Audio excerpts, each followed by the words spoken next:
More people are working now than at any time in the history of our country.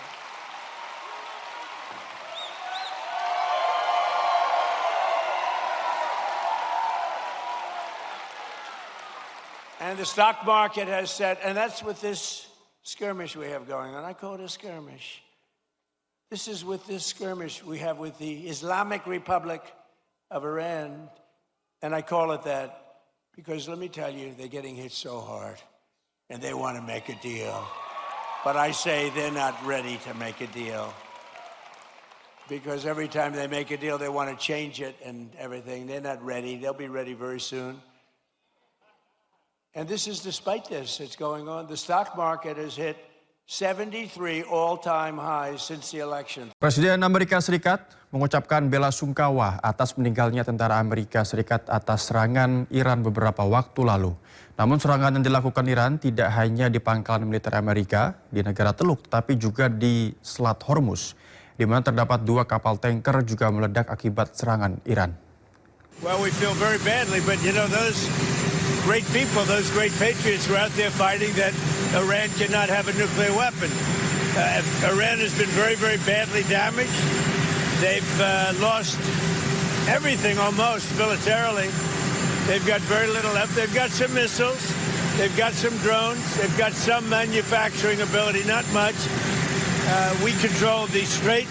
They don't control anything. So we'll see what happens, but we hit them very hard again tonight.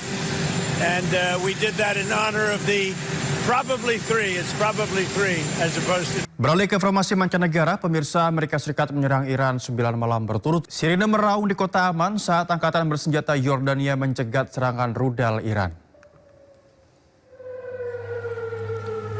Angkatan bersenjata Yordania berusaha mencegat 3 rudal balistik milik Iran. Sementara rudal keempat Iran jatuh di daerah terpencil.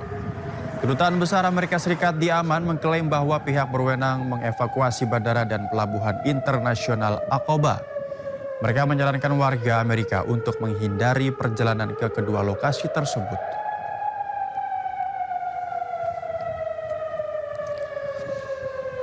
Kita ke informasi lain, pemirsa. Belasan orang dilaporkan tewas dan beberapa lainnya hilang setelah banjir bandang dan tanah longsor di India Utara. Peristiwa ini terjadi setelah sejumlah wilayah di India Utara diguyur hujan yang cukup lebat.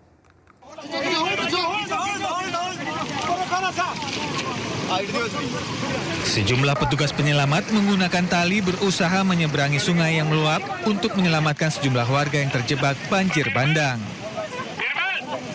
Operasi penyelamatan darurat dilakukan setelah hujan lebat yang memicu banjir bandang dan tanah longsor di distrik Rajouri dan Poonch di Jammu Kashmir, India Utara. Akibat peristiwa ini, beberapa orang dilaporkan tewas dan hilang. Sejumlah kendaraan tampak rusak dan menumpuk di daerah permukiman. Korban selamat pun berusaha membersihkan puing-puing serta lumpur yang menutupi jalan dan rumah mereka.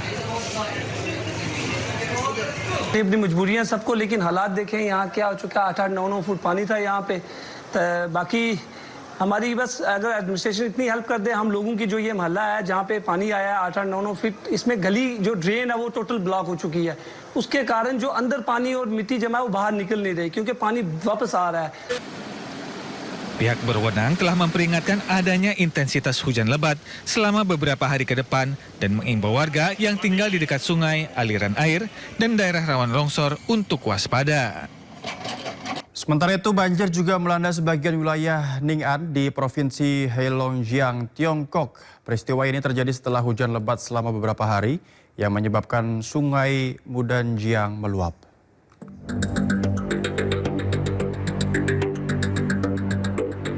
Sejumlah desa terendam air dan arus lumpur menyapu jalanan serta hamparan lahan pertanian milik warga. Sejumlah warga menyelamatkan diri dengan berkumpul di sepanjang tanggul saat air banjir menerjang daerah Ning'an di Provinsi Heilongjiang, Tiongkok. Pihak berwenang meningkatkan pemantauan serta penguatan tanggul dilakukan di sepanjang garis wilayah guna menghalangi banjir. Tempat penampungan darurat dibuka di sejumlah titik untuk warga yang mengungsi, sementara pejabat setempat terus melakukan operasi bantuan di seluruh komunitas yang terdampak banjir.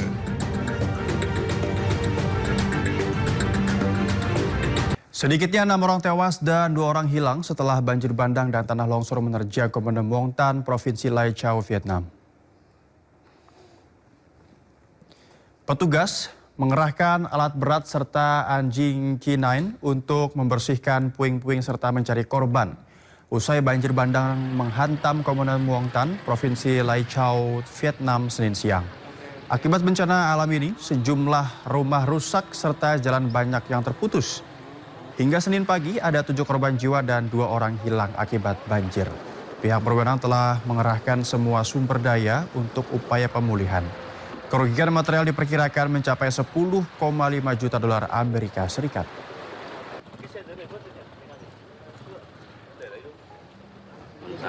Indonesia dan Cina memperkuat kerjasama perdagangan dan investasi berkelanjutan. Investasi Cina senilai 2,5 miliar Amerika diharapkan mendorong pengembangan industri strategis dan memperkuat rantai pasok kedua negara.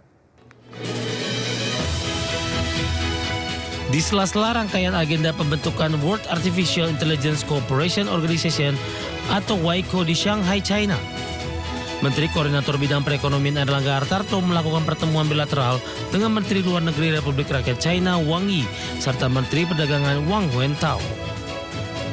Pertemuan ini menjadi momentum penting untuk memperkuat kemitraan strategis Indonesia-Tiongkok di tengah dinamika ekonomi global dan pesatnya perkembangan teknologi. Bersama Menteri Luar Negeri Wang Yi, Indonesia fokus penguatan kerjasama ekonomi, perdagangan, investasi, pengembangan industri berbasis teknologi hingga kolaborasi di bidang artificial intelligence atau AI. Bilateral meeting dengan Menteri Perdagangan Cina, MOFCOM, yaitu Wang Wentao, di mana mengevaluasi dari kerjasama industri dan perdagangan, termasuk di dalamnya terkait dengan kerjasama di bidang digital. Indonesia sendiri dengan China, trade-nya tahun lalu mencapai 160 miliar, yaitu trade terbesar, dan investasi China ke Indonesia tahun kemarin yang langsung dari China adalah 7 billion, sedangkan yang melalui Hong Kong 10 billion. Jadi ini adalah betul-betul negara strategis bagi Indonesia. Sementara itu dalam pertemuan dengan Menteri Perdagangan Wang Wentao, Indonesia kembali berkomitmen mendorong iklim investasi, di mana investasi China di Indonesia sudah menembus sekitar 2,5 miliar dolar Amerika yang diarahkan untuk mendukung pengembangan sektor industri strategis, meningkatkan nilai tambah, memperkuat rantai pasok, serta menciptakan lapangan kerja. Selain itu, Indonesia dan China juga sepakat mendorong kerjasama perdagangan yang saling menguntungkan. Dari Jakarta, Adex Channel.